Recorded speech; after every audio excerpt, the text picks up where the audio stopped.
Nós entramos na MEC, eu acho que foi em 95, meados de 95, porque a gente pegou um mandato e meio. Nós pegamos um mandato tampão de alguém que estava saindo, foi quando foram me chamar.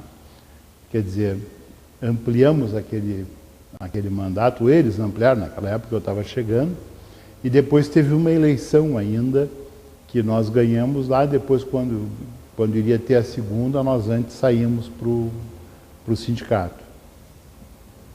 Alguns colegas, como o Rivail Cunha, que tiveram conosco desde o início, continuaram sempre, a Maria Rita Cis Brasil, que estava mais por oposição nessa época interna do que para a situação ali na MEC no início. Ela até participou depois, quando a gente fez uma chapa para o sindicato, participou de uma espécie de composição, uma tentativa de acerto, que não funcionou muito bem, numa divisão que havia entre os médicos do Hospital Conceição, que basicamente era uma divisão política, né? Nessa época havia uma militância política do PT muito forte dentro do hospital. Uma época o governo era do PT, tinha representantes do PT na administração. Enfim, por alguns momentos lá, por alguns períodos no hospital, e isso teve reflexo na MEC, com certeza, né? Havia um grupo ligado a uma militância político-partidária e que não era o meu caso. Então, independente era meio como inimigo, assim, né? O outro é do meu partido, o outro é contra. Então chegou a haver um pouco essa dicotomia lá. Muitos colegas foram e voltaram, né? Estiveram junto, depois não. A Ana Maria Moreira está conosco até hoje, esteve lá na MEC. O nosso atual presidente do Conselho Fiscal do sindicato chegou a ser da nossa diretoria lá, chegou a ser diretor científico da Associação dos Médicos do Hospital Conceição. Enfim, alguns colegas transitaram, estiveram conosco na associação e estiveram depois. Outros colegas tiveram uma participação importante e depois ficaram, não foram para o sindicato, enfim, tiveram outros interesses, como aquilo tudo era uma coisa voluntária, transitória e trabalhosa, né? Às vezes as pessoas lá pelas tantas arranjavam outro emprego, ocupavam seu espaço com outra coisa, ou iam cantar no coral e por isso não tinham mais tempo para trabalhar na Associação dos Médicos, porque era mais ou menos nesse nível que estava a coisa, quer dizer, tinha um tempo vago que eu podia dedicar a alguma coisa, né? Eu sempre disse, descansar não é não fazer nada, é fazer outra coisa, né? Então, de certa forma, fazer a MEC funcionar era um descanso, porque a gente fazia todos os dias, o tempo todo, atender pacientes, e sempre ali no Conceição, debaixo do mau tempo, né? O Conceição sempre foi infradimensionado para o volume de casos e pacientes e problemas que atendeu sempre.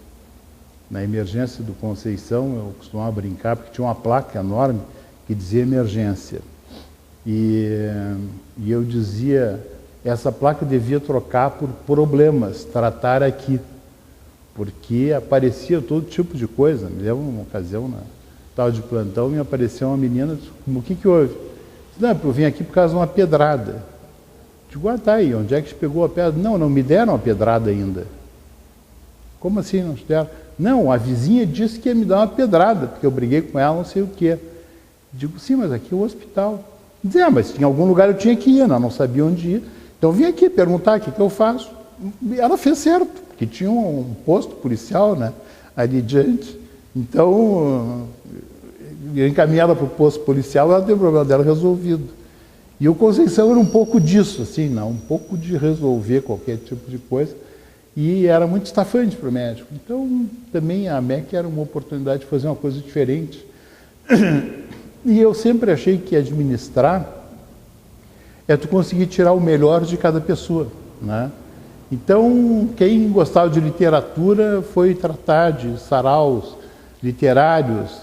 Nós construímos uma biblioteca, ficou bem grande até, porque as pessoas interessadas, que gostam de literatura, alguns doaram livros, né? Outros promoveram. Nós chegamos a editar um livro de textos e poesias de autores lá do Hospital Conceição, editado pela MEC, né? Muito pelo trabalho assim também de pessoas. Um dos envolvidos nisso era o Blau Fabrício de Souza, que foi nosso companheiro ali da MEC, de certa maneira, nesse sentido. Não que ele se interessasse por alguma coisa de política médica, etc., mas se interessava por literatura. Então ele um pouco coordenou também, ou participou da construção dessa edição, né, desse livro ali. Então, vários colegas transitaram. Eu te diria que não foi um corpo permanente o tempo todo. Principalmente em função dos interesses pessoais de cada um, né? Um estava mais preocupado com música, outro estava mais preocupado com literatura, outro estava mais interessado num outro aspecto qualquer, enfim, né? Ou estava com uma preocupação. Nessa época surgiram, e com uma força enorme, os processos contra médicos. Então, algumas pessoas tinham sido processadas. Isso era o início desta fase de judicialização da medicina. E o médico que era processado se sentia, e eu usei essa imagem mais de uma vez porque eu acho que é o melhor retrato, sentia como uma mulher que foi estuprada. Sentia vítima de uma violência, né? Aquilo atingia tanto ele como médico, como desrespeito, como desconsideração pela sua integridade, pelo seu trabalho, pela sua vida. Então isso era muito doído, muito sofrido. As pessoas tinham vergonha de falar sobre isso, né? E se dissesse, eu fui processado por suposto erro médico, não faltaria alguém para dizer assim, mas por que tu, né? Por que foi contigo que isso aconteceu? De certa forma, tu deve ter provocado, porque quanta mulher anda por aí e foi contigo que aconteceu? Quantos médicos nesse hospital e tu que foi ser processado? Alguma coisa deve ter acontecido. Então, este foi também um polo, né, que agregou muitos médicos que se reuniam para discutir isso. E a gente fazia, eu sempre fui contrário a ter nessas entidades, ter secretaria daquilo, disso, porque aí tu entrega para uma pessoa, se ela funciona, ótimo, se ela não funciona, tu tem que esperar que termine o mandato para botar outra, e aquele segmento ficar parado. Então, nós nunca, por opção minha, nunca tivemos isso. A gente formava GTs, grupos de trabalho. Eu tinha grupo de trabalho de processo por alegada má prática, por erro médico, chamava na época. Grupos de trabalho Bom, aí juntavam 2 ou 3 que tinham sido processados, mas outros que achavam que aquilo era uma coisa aberrante ou que era uma ameaça. E aí discutimos como fazer, e tem um advogado, chama-se Apolinário Krebs Cardoso, que está conosco até hoje, e que nessa ocasião, numa coisa inédita, acho que no país, nós fomos procurar o doutor Apolinário, por indicação de um colega, e ver se ele não se dispunha a trabalhar conosco.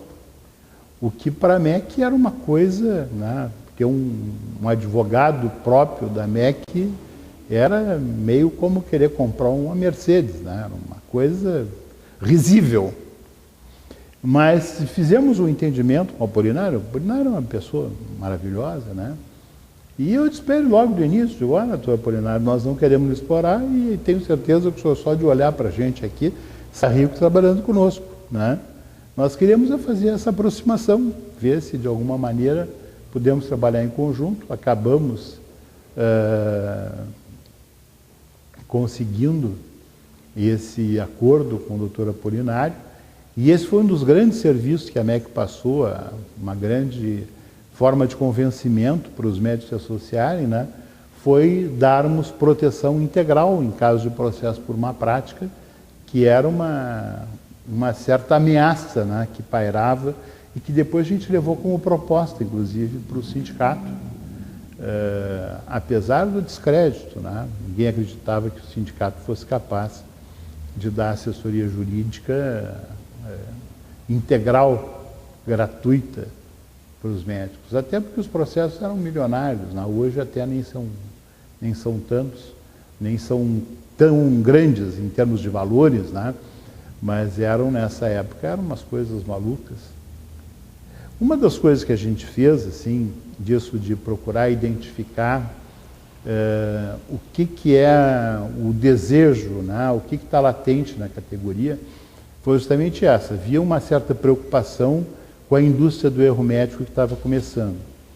E eu então me dei o trabalho de procurar a assessoria jurídica do hospital, que já tinha uma assessoria montada, importante, e ler todos os processos. Eram em torno de 20 médicos do Grupo Hospitalar Conceição que estavam com o processo em andamento naquela ocasião.